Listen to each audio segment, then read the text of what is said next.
അദൃശ്യ ശക്തികൾ ഇതിന് പിന്നിലുണ്ട് എന്നുള്ളതിന് തെളിവാണ് കലാഭവൻ ശോഭിയുടെ ഓഫീസിൽ ചെന്നപ്പോൾ കലാഭവൻ ശോഭി ഇല്ലായിരുന്നു. 25 കിലോ സ്വർണമാണ് ഓഫർ ചെയ്തിരിക്കുന്നത്. ലക്ഷ്മിയുടെ മാരകമായ പരിക്ക് ഇതിനകത്തിൽ ഹോസ്പിറ്റലിൽ റെക്കോർഡ് ചെയ്യപ്പെട്ടിരിക്കുന്നത് ചെറിയ കത്തി പോലുള്ള ഒരു ചെറിയ ഒരു ഇതുകൊണ്ടുള്ള മാരകമായ മുറിവെന്നാണ് പറയുന്നത്.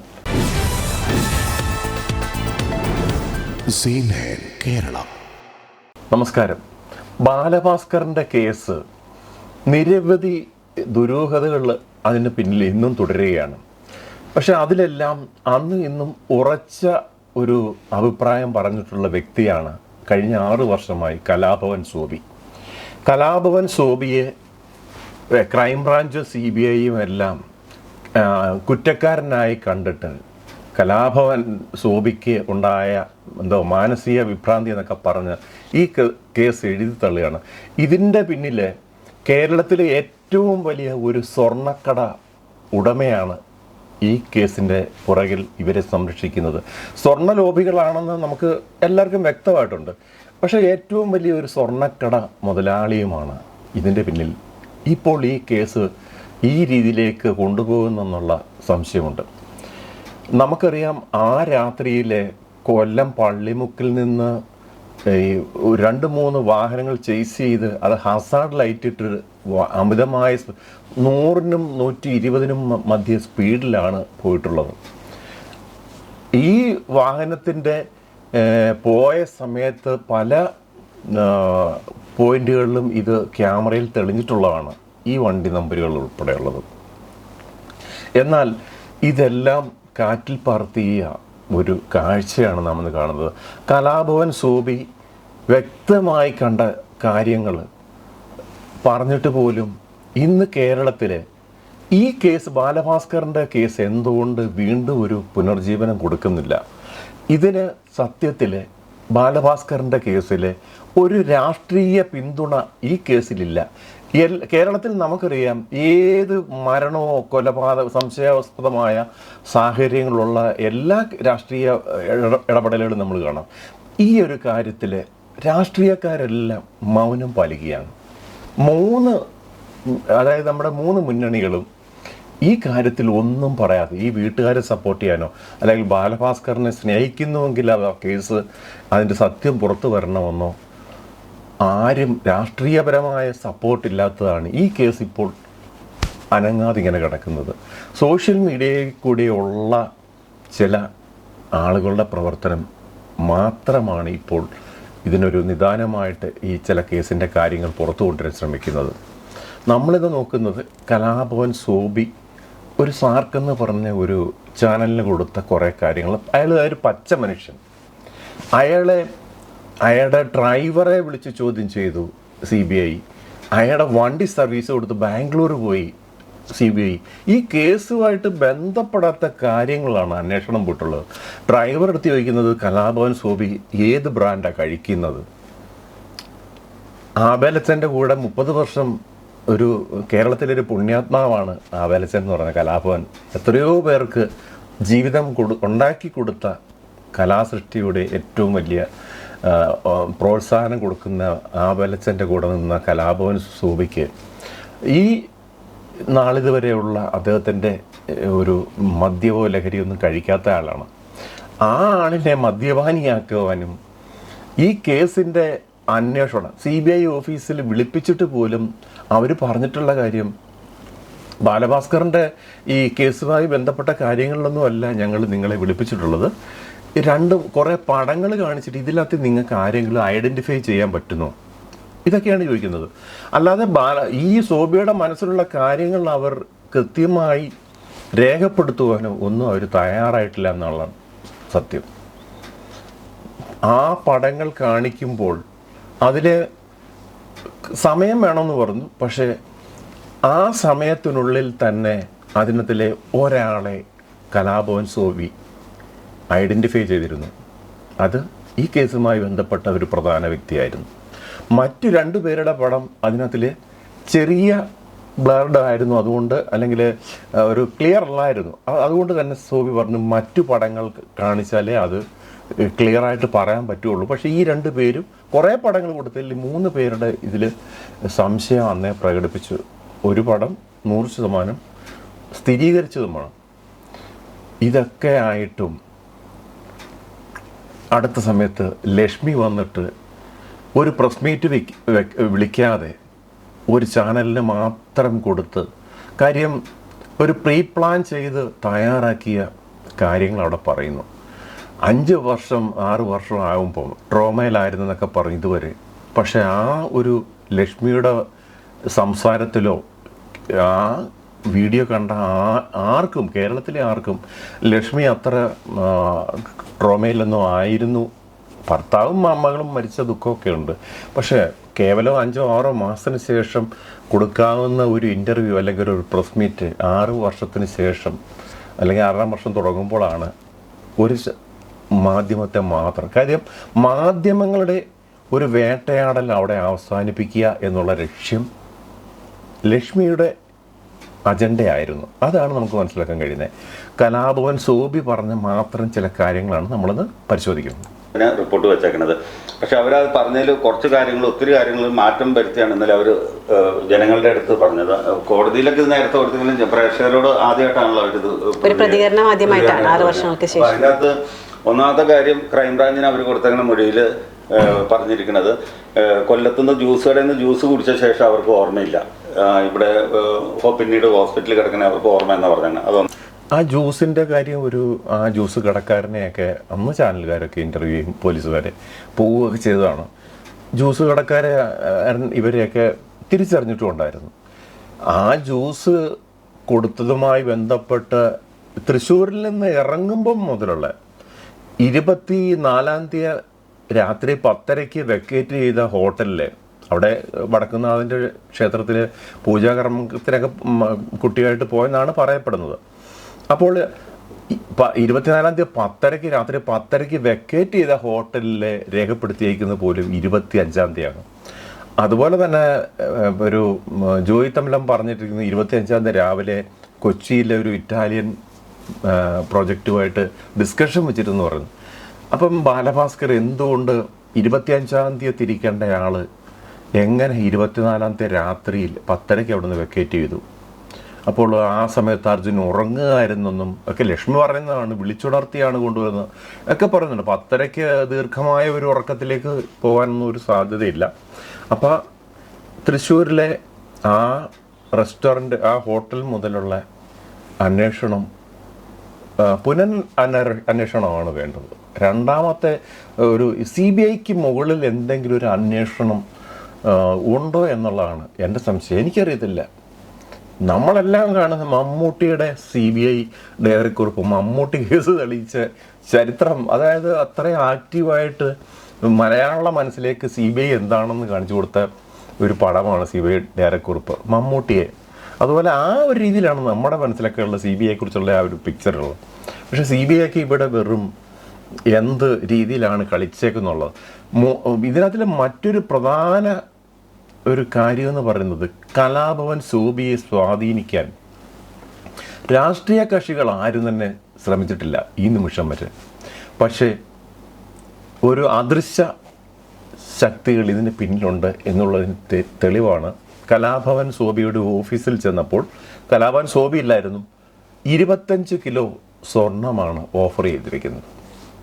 ഈ കലാഭവൻ സോബിയുടെ വായ് മൂടിക്കെട്ടുവാൻ 25 കിലോ.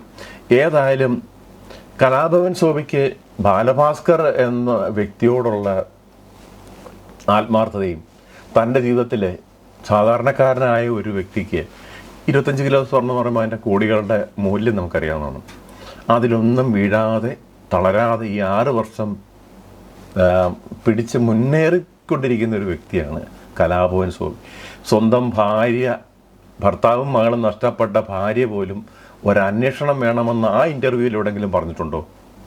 ഞാൻ കേട്ടില്ല. അതൊക്കെയാണ് നമുക്ക് സംശയം ഉണർത്തുന്നത്. ഇന്ന് കേരളത്തിലെ അങ്ങോളം ഇങ്ങോളം ഉള്ള ജനങ്ങൾ ഇതിന് സംശയം പറയുമ്പോഴും ആ ഒരു മരണത്തിൻ്റെ മുമ്പ് ആ ആഴ്ച തൊട്ടടുത്ത ആഴ്ചകളിലെടുത്ത തിരുവനന്തപുരത്തല്ലാതെ കൊട്ടാരക്കരയിലെടുത്ത ഒരു 40 ലക്ഷത്തിൻ്റെ LIC പോളിസി ഉൾപ്പെടെയുള്ള അന്വേഷണം, നിരവധി കാര്യങ്ങൾ ഇതിനകത്തിൽ ഇന്ന് നമ്മൾ മനസ്സിലാക്കിയതിൽ നിന്ന് നിരവധി കാര്യങ്ങൾ ഉൾപ്പെടുത്തിയുള്ള അന്വേഷണമാണ് വേണ്ടത്. ഈ കലാഭവൻ സോബി ഉൾപ്പെടെയുള്ളവരെ ബ്രെയിൻ മാപ്പിംഗ്, ഈ മറ്റ് പരിശോധനകളിലേക്ക് ഏറ്റവും ഇതിൻ്റെ ഒരു അനിവാര്യമായി തോന്നുന്നത് ബ്രെയിൻ മാപ്പിംഗ് ആണ്. അതിലിപ്പോൾ കൃത്യമായ തെളിവുകൾ ലഭിക്കുമെന്നാണ് നമ്മുടെയൊക്കെ ഒരു വിശ്വാസം അറിവുള്ളത്. അപ്പോൾ അതുപോലുള്ള കാര്യങ്ങളൊക്കെ ചെയ്യുകയാണെങ്കിൽ ഈ കേസിന് ഇതിൻ്റെ സത്യം പുറത്തു വരും. ഇപ്പോഴും പരസ്യമായ സത്യങ്ങൾ വിളിച്ചു പറയുമ്പോഴും അതെല്ലാം ഒരു കലാഭവൻ സോബിയെ മറ്റൊരു മാനസിക രോഗിയാക്കുന്ന ഒരു കാഴ്ചയാണ് ഇവിടെ കാണുന്നത്. ഒന്നാമത്തെ കുഴപ്പം. പിന്നെ രണ്ടാമത്തെ കുഴപ്പം അവർ പറഞ്ഞേക്കണേ, ബാലു ഹോസ്പിറ്റലിൽ കിടക്കുമ്പോൾ എല്ലാവരോടും സുഹൃത്തുക്കളോട് സംസാരിച്ചിരുന്നു എന്നാണ് പറഞ്ഞത്. അപ്പോൾ ഹോസ്പിറ്റലിൽ ഇവർക്ക് ഓർമ്മയില്ലാണ്ട് കിടക്കുക. ഈ ബാലഭാസ്കർ ഹോസ്പിറ്റലിൽ ചെന്നപ്പം ബാലഭാസ്കറിൻ്റെ തലയ്ക്കാണ് അന്ന് മാരകമായ പരിക്കേറ്റത്. ബാലഭാസ്കറിൻ്റെ ഹോസ്പിറ്റലിൽ ചെന്നതിന് ശേഷം പ്രത്യേകിച്ച് നമുക്കറിയാമല്ലോ, ICU യൂണിറ്റിലോട്ടൊന്നും ആരെയും അങ്ങനെ കടത്തി വിടാറില്ല ഒരു ഹോസ്പിറ്റലും. ഡോക്ടർമാരുമായി ചെറിയ സംസാരം ശരിയല്ല, ക്ലിയർ ആകാത്ത രീതിയിൽ ചില കാര്യങ്ങളൊക്കെ ആദ്യ ദിവസങ്ങളിൽ പറഞ്ഞു എന്നുള്ളത് സത്യമാണ്. അതിനപ്പുറം ബാലഭാസ്കർ ഒന്നും ഇതിനെ സംബന്ധിച്ചിട്ട് കൂടുതൽ കാര്യങ്ങളൊന്നും പറഞ്ഞില്ല. പിന്നെ അദ്ദേഹം ആ കോമ സ്റ്റേജിലേക്ക് പോവുകയും മരണത്തിലേക്ക് കീഴടങ്ങുകയായിരുന്നു സംഭവിച്ചത്. പിന്നെ ഇതിനകത്തിൽ മറ്റൊരു വൈരുദ്ധ്യം എന്ന് പറയുന്നത്, കഴിഞ്ഞ ഇൻ്റർവ്യൂവിൽ ലക്ഷ്മി പറയുന്ന കാര്യം, ലക്ഷ്മിക്ക് തലയ്ക്ക് പരിക്കേറ്റെന്നാണ് പറയുന്നത്. ലക്ഷ്മിക്ക് തലയ്ക്ക് ചെറിയ മുറിവുകൾ എന്തെങ്കിലും ഉണ്ടായാൽ പോലും ലക്ഷ്മിയുടെ മാരകമായ പരിക്ക് ഇതിനകത്തിൽ ഹോസ്പിറ്റലിൽ റെക്കോർഡ് ചെയ്യപ്പെട്ടിരിക്കുന്നത് ചെറിയ കത്തി പോലുള്ള ചെറിയ ഇതുകൊണ്ടുള്ള മാരകമായ മുറിവെന്നാണ് പറയുന്നത്. അപ്പോൾ ഇത് എവിടെ നോക്കിയാലും സംശയം ഉളവാക്കുന്ന ഒരു കേസ് കേരളത്തിൽ എൻ്റെ ഒരു ഓർമ്മ വെച്ചതിൽ പണ്ട് മാവേലിക്കലിൽ നടന്ന സുകുമാരക്കുറുപ്പിൻ്റെ കേസ് കഴിഞ്ഞാൽ ഇന്നും പിടികെട്ടാ പുള്ളി ജീവിച്ചിരിപ്പോണെന്ന് പറയത്തില്ല. അതിനുശേഷം ഇത്രയും പ്രമാദമായ ഒരു കേസ് വന്നിട്ടുണ്ടോ എന്ന് ചോദിച്ചാൽ ഒരുപക്ഷെ ഇത് തന്നെയായിരിക്കും. ആ കേസിനൊന്നും തെളിവുകളൊന്നും ഇല്ലായിരുന്നു. ചാക്കോയെ കൊണ്ട് കത്തിച്ച് കളഞ്ഞു. ആ ഇൻഷുറൻസ് ക്ലെയിമിന് വേണ്ടിയിട്ടുള്ള ഒരു പരിപാടിയായിരുന്നു അത്. പക്ഷേ ഇതിനകത്ത് ജീവിക്കുന്ന തെളിവുകളുണ്ട്. എന്നിട്ട് പോലും ഈ കേസിനൊരു രാഷ്ട്രീയ സപ്പോർട്ടോ അല്ലെങ്കിൽ സാമൂഹ്യ സപ്പോർട്ടോ ഒന്നും ഇതിനകത്തിൽ സമുദായ നേതാക്കളോ അല്ലെങ്കിൽ ഇവിടുത്തെ സാംസ്കാരിക നേതാക്കളോ രാഷ്ട്രീയ നേതാക്കളോ ആരും തന്നെ ഇന്നും ഈ നഷ്ടപ്പെട്ടത് ശരിക്കും ബാലഭാസ്കറിൻ്റെ അച്ഛനും അമ്മയ്ക്കും ആ മകനെയാണ്. ഇന്ന് ലക്ഷ്മിയുടെ ഇൻ്റർവ്യൂവിലെ ആ വാചകങ്ങൾ കേട്ടാൽ പോലും ഭർത്താവും മകളും നഷ്ടപ്പെട്ട ലക്ഷ്മി പോലും ഇതൊരു അപകടമരണം തന്നെയാണ് എന്ന് സ്ഥിരീകരിക്കുന്നത് എന്തിന്? ബാലഭാസ്കറിനെ എന്തെങ്കിലും ഇടപാടുണ്ടായി ബാലഭാസ്കറിനെ സംരക്ഷിക്കാനായിരുന്നു എന്നൊക്കെ നമ്മൾ സംശയിച്ചു പോകും. അങ്ങനെ നിരവധി കാര്യങ്ങളാണ് ഈ കേസുമായി ബന്ധപ്പെട്ട് ഇപ്പോൾ ഉയർന്നു വരുന്നത്. ഇത് ബാലഭാസ്കർ കേസുമായിട്ട് ബന്ധപ്പെട്ടുള്ള ആവശ്യത്തിനല്ല വിളിക്കണേട്ടോന്ന് പറഞ്ഞു. ഞങ്ങൾക്കൊരു ഹെൽപ്പിന് വേണ്ടിയിട്ടാന്ന് പറഞ്ഞു. ആയിക്കോട്ടെ എന്ന് പറഞ്ഞു. ഞങ്ങൾ കുറച്ച് ഫോട്ടോസ് കാണിച്ചു. ഇതിൽ ആരെങ്കിലും ആ സമയത്ത് അവിടെ ഉണ്ടായിരുന്നോ എന്നൊന്ന് അറിയാൻ വേണ്ടിയിട്ടാന്ന് പറഞ്ഞു. അങ്ങനെ ഒരു 10-30 ഫോട്ടോ ഞാൻ പറഞ്ഞു, എനിക്ക് കുറച്ച് സമയം തന്നെ സമയം എത്ര വേണമെങ്കിലും എടുത്തോളാൻ പറഞ്ഞു. ഇതൊക്കെയാണ് ഏറ്റവും വലിയ ഒരു സാക്ഷിയെ വിളിച്ച് അവർ CBIയുടെ ക്രൈംബ്രാഞ്ചിൻ്റെയൊക്കെ ഓഫീസിലുള്ള ഇത് DRIയുടെ പിന്നെ അന്വേഷണ പരിധിയായിരുന്നു. അതിനുശേഷം CBIയുടെ ഇതൊക്കെ വന്നിട്ടുണ്ട്. ഈ പിന്നെ അവിടെ കണ്ട ഇതിനകത്തിലെ പ്രധാന സംശയിക്കുന്ന ഒരു വ്യക്തിയുടെ കാര്യം അന്ന് ക്രൈംബ്രാഞ്ച് രേഖപ്പെടുത്തിയിരിക്കുന്ന മൊബൈൽ ടവർ, ഈ സോബി തിരിച്ചറിഞ്ഞ ആളുടെ മൊബൈൽ ടവർ ലൊക്കേഷൻ ആ പരിധിയിൽ തന്നെ അന്ന് ഉണ്ടെന്ന് രേഖപ്പെടുത്തിയിരുന്നു. പക്ഷേ CBI അന്വേഷണം വന്നപ്പോൾ അത് ബാംഗ്ലൂരിലേക്ക് മാറി. ബാംഗ്ലൂരാണെന്നാണ് കണ്ടെത്തിയിരിക്കുന്നത്. CBI അന്വേഷണം തന്നെ അടിമുടി ഇവിടുത്തെ ഈ സ്വർണ്ണക്കട മുതലാളിയുടെ കയ്യിലാണോ എന്ന് നമ്മൾ ഇപ്പോൾ സംശയിക്കുകയാണ്. അങ്ങനെ നോക്കിയപ്പോൾ അതിൽ നിന്നൊരു 3 ഫോട്ടോസ് ഞാൻ തിരിച്ചറിഞ്ഞു. സ്പോട്ടിലുണ്ടായിരുന്ന ആൾക്കാരിൽ ആ 3 ഫോട്ടോയിൽ ഞാൻ പറഞ്ഞു സാറേ ഈ രണ്ടുപേരെ എനിക്ക് സംശയമുണ്ട്, അവർ വേറെ ഫോട്ടോ കണ്ടാലേ എനിക്ക് അറിയാൻ പറ്റുള്ളൂ, അതുകൊണ്ട് ഞാനത് ഉറപ്പിക്കാനില്ല. പക്ഷേ ഈ ആള് അതിൻ്റെ അകത്ത് ഉണ്ടായിരുന്നു 100% ഉറപ്പിച്ച് ഞാൻ പറഞ്ഞു, ഒരു മാറ്റമില്ല. ഈ സംഭവം നടക്കുന്ന സമയത്ത് കലാഭവൻ ശോഭി ആ പെട്രോൾ പമ്പിന് സമീപത്ത് അദ്ദേഹം കാറിൽ സ്വന്തമായി ഡ്രൈവ് ചെയ്ത് പോയ സമയത്ത് ഉറക്കം വന്നതിന് അവിടെ കാറിൽ AC ഇട്ട് അദ്ദേഹം റെസ്റ്റ് എടുക്കുന്ന സമയത്താണ് ഈ വെളിയിലെ ബഹളം കണ്ട് അദ്ദേഹം വെളിയിലേക്ക് നോക്കുന്നതും ഈ കാഴ്ചകൾ കാണുന്നതും.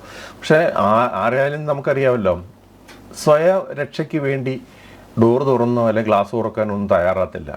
ആ കണ്ട കാഴ്ചകളാണ് ഇപ്പോൾ അദ്ദേഹം പറയാൻ പോകുന്നത്. ഡ്രൈവർ ഓപ്പോസിറ്റ് സൈഡ് ഒരാൾ ഇങ്ങനെ കുനിഞ്ഞിരിപ്പുണ്ട്, അയാൾ ആണാണോ പെണ്ണാണോ എന്ന് മറ്റും നമുക്കറിയാൻ പാടില്ല. അങ്ങനെ ഇവർ തമ്മിൽ വർത്താനം പറഞ്ഞു കഴിഞ്ഞിട്ട് ഈ ഇന്നോവയുടെ നടുക്കലത്തെ ഡോർ തുറന്നിട്ട് ഒരാളിങ്ങനെ ഉറങ്ങിക്കിടക്കുന്ന അവസ്ഥയിലാണെന്നാണ് അയാളിങ്ങനെ പുറത്തേക്ക് വലിച്ചിറക്കിയിട്ട് ഒരാൾ ഇവിടെ ഇങ്ങനെ പിടിക്കുന്നു, ഒരാൾ അപ്പുറം നിൽക്കുന്നു, ഇങ്ങനെ കമത്തി കിടത്തില്ലേ നമ്മൾ, ഇങ്ങനെ കമത്തി കിടത്തിട്ട് അപ്പുറം ഇപ്പുറം നിന്നിട്ട് ഇടിക്കുക. അങ്ങനെ ഇതാണ് നമ്മൾ കണ്ടത്. ഒരേ ഇടിക്ക് ഇയാൾ കയ്യ് പൊക്കുണ്ട്.